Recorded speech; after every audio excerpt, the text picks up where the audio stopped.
Hello, my name is Dolores Gaskin. Friends call me Dee. Welcome to my sewing room. Today I am going to show you how to make an embroidery design really pop on a fuzzy blanket. The most important part of any embroidery project, once you've decided what you want to embroider on, of course, is picking a design that's appropriate for the fabric that you've selected. In this case, I have a design request that is a name, Melissa, my stepdaughter, and a heart design. When you're considering a design, you want to make sure that the design elements are not too thin, such as this design here. You would not put this on something fuzzy because even though it's a lovely design and it has a little bit of applique, when you have finished embroidering this blanket, the only thing you're going to see are the birds. The fence is going to get lost in the texture of the blanket. You also don't want to pick a design that is too heavy and stiff.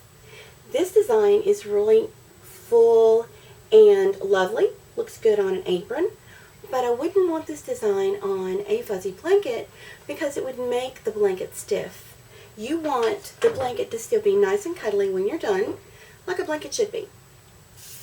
This is the design that Melissa chose. The name, the letters are not too thin, and you have some nice colors that will go on the fuzzy blanket that she selected. Now, once you've selected the design for the blanket, the next important step is to correctly hoop and stabilize. You've got to make sure that your design will stay where it's supposed to as it's being stitched out, and that the fabric won't stretch in all different ways, because when you're done, it's not going to be very pretty. So what you do is you will select a hoop that is just big enough for the design. You don't want a hoop that is too big because the extra space just gives you more room for your design to pull around. So the smallest hoop that your design will fit in.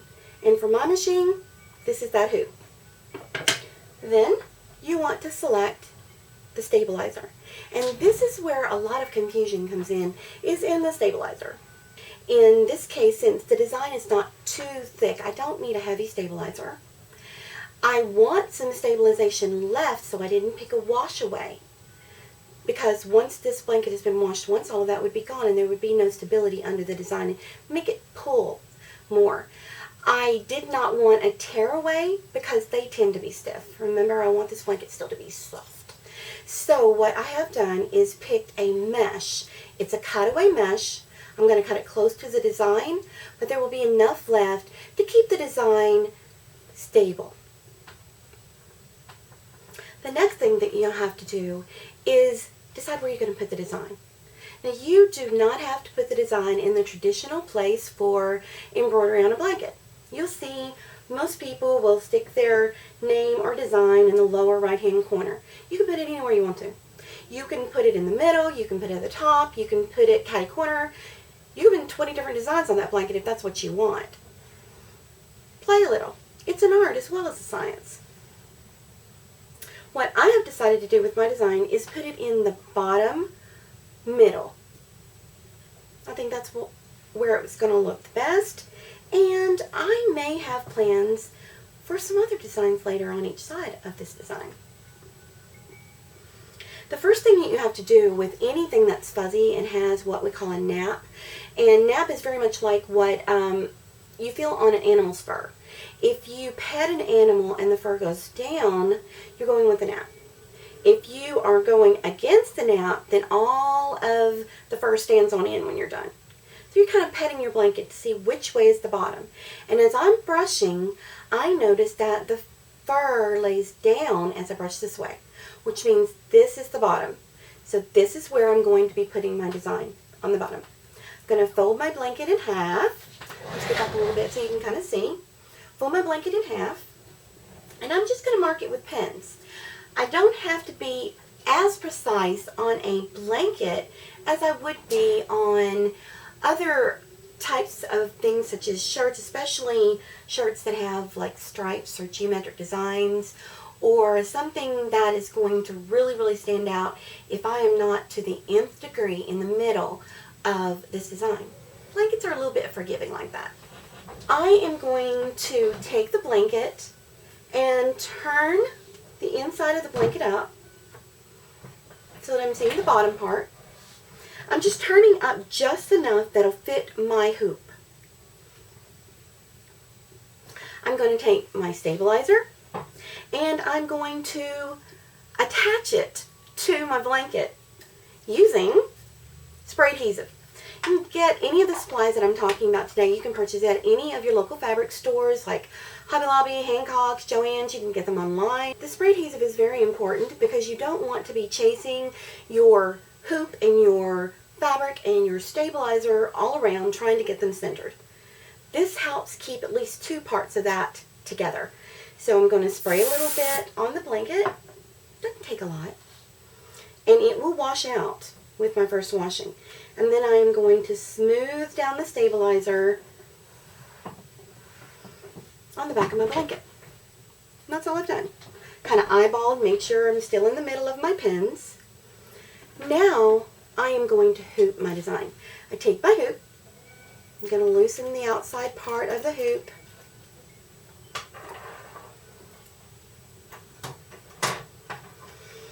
Going to put the underside part of my hoop on the underside of the blanket. Makes sense, huh? Now here is one thing that's very important if you are embroidering a bulky item, or actually any item, but especially something that's really bulky, is considering where you want the large part of the fabric to go. You do not want the bulk of the blanket under the throat of your embroidery machine so that it's pushing against your hoop. You don't want it there so that it could accidentally get over and get stitched down. And that can happen, or maybe slide under. You want it outside of the embroidery unit. You want to try to line up the center of your hoop with those pins that you've done. That's why I did 2 pins, so I'll kind of have a line down there. I look at it laying on my table. It looks very even from side to side. I'm going to remove that extra pin, and I am going to, or both pins actually, and I'm going to tighten down my hoop. Tightening your hoop is part of the stabilization. You want to get the fabric and the stabilizer tight, but don't stretch them. If you see a wrinkle, you may have to untighten, move things around, and put them back together. But that's another reason why it's very important to use that adhesive. It helps kind of get everything stuck together, and the only thing you're really chasing is your embroidery hoop, not the stabilizer as well. Okay, I'm ready to go to the machine. To this point, we have selected the item that we wanted to embroider, a design that is appropriate for the item. It's nice colors too. And we have properly hooped and stabilized the item. This is what I was talking about earlier about the throat of the machine. This is my embroidery machine. It's a Husqvarna SELE. Absolutely love my baby. And if you notice underneath the machine here, this is called the throat area. The extra fabric's not there to bulk up and get in the way of my design. Over here is where I have placed the extra fabric on a long table that I have just for that purpose. Now that I have my hoop attached, I'm ready, right? I've already got my design pulled up, I've already got my machine threaded, already got everything laid out. There is one more step if you are embroidering on something that's fuzzy or fluffy, like terry or fleece or fur or a fluffy blanket. And that is a topping. This is a wash away, washable thin film. And I'm going to place it so that it will be between the thread and the fabric so that the stitches will not sink down and get lost in the middle of the texture of this blanket. So I'm going to place this under the foot, over the center of my hoop. It does not have to fit perfectly. And then my machine allows me to baste it while it's on the machine. If you don't have the feature of a fix or a baste on your machine, you can use pins to baste this film on until it's stitched down, or you can hand baste so that all of your layers are fit together. Otherwise, you're going to be chasing this film across your embroidery as your design stitches out, because it does tend to kind of want to slide away. Now that I have basted my topping to my fabric and stabilizer, I'm ready to sew out the design. Since this is a stretchy fabric, I'm going to slow the machine down, probably about to middle speed. That keeps the machine's motion itself from stretching my design and making it uneven. And now I have finished sewing out my design. I'm going to show you what it looks like on the machine before I take it off. Here is my final design. I'm going to remove the outline stitches, the basting. I'm going to tear off the topping, and I'm going to cut the underneath stabilizer close to the stitching. Here's the finished design.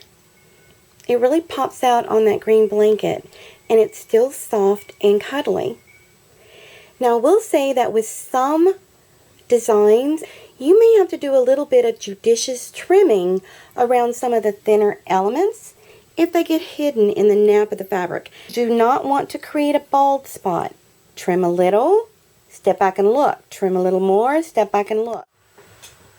My stepdaughter was extremely pleased with the finished product. She loves her blanket, and I had fun doing it. And that's the entire point. That's the end of my lesson for today. I hope that you have enjoyed and learned from the lesson. I love embroidery and I love to teach, so I hope that you will join me here again for more embroidery with Dee.